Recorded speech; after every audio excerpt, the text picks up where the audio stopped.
আসসালামু আলাইকুম। তো এখন আমরা যে প্রবলেমটা দেখতে পাইতেছি সেটা হচ্ছে যে একটা নর্মাল ডিসি সার্কিট আছে, এর মধ্যে তিনটা সোর্স আছে, 24 ভোল্ট, 12 ভোল্ট আর হচ্ছে 10 ভোল্ট।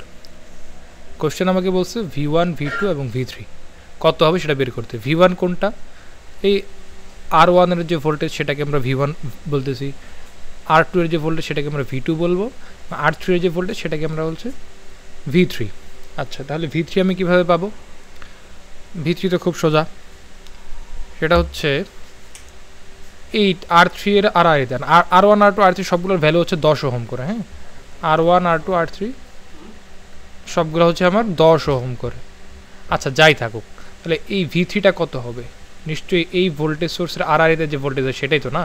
তাহলে V3 আমি বলে ফেলতে পারি যে আমার 10 ভোল্ট। ওকে, আচ্ছা, তো আমি V3টা পেয়ে গেলাম। আচ্ছা, V3 যদি পাই, এখানে V3 হচ্ছে 10 ভোল্ট, এখানে 12 ভোল্ট আমার একটা ভোল্টেজ সোর্স আছে, তাহলে এখানে V2 পাবো না। এখানে যদি একটা KVL অ্যাপ্লাই করি, এখানে একটা লুপ চালাই, তাহলে কি পাবো আমি? আমি যদি লুপ চালাই, আমি এই পয়েন্ট থেকে শুরু করলাম, মনে করলাম আমি এই পয়েন্ট থেকে শুরু করতেছি। আচ্ছা, শুরুর পয়েন্টে আমার কী আছে? প্লাস আছে, তাহলে প্লাস V2। আচ্ছা, এরপরে গেলাম, এরপরে শুরুর পয়েন্টে আমার কী আছে? Plus V3। এদিকে শুরুর পয়েন্ট আছে প্লাস V, মানে 12। এই তো লুপ চালাইলাম। তাহলে এখান থেকে আমার লাগবে কি? আমার V2। V3 এর ভ্যালু আমি এখানে জানি কত? 10। তাহলে V2 ইকুয়াল আমার আসতেছে হচ্ছে -12 -10, দ্যাট মিনস আমার আসতেছে হচ্ছে -22 ভোল্ট। ওকে, আচ্ছা, এতটুকু আমার আসলো। এরপরে আমি যদি V2 পাই, এখানে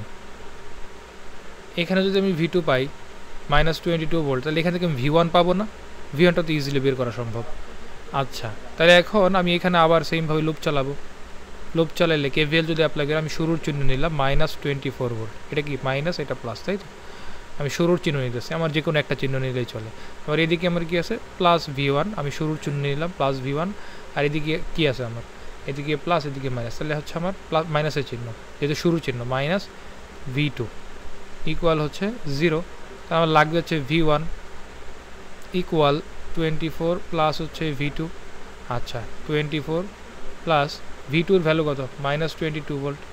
ওকে, তাহলে আসতেছে হচ্ছে 2 ভোল্ট। সো V1 পেয়ে গেলাম, এটা একটা সলিউশন। আবার এইদিকে আর একটা সলিউশন V2, আর শুরুতেই পাইছি V3। So this is the answer. Okay, আসসালামু আলাইকুম।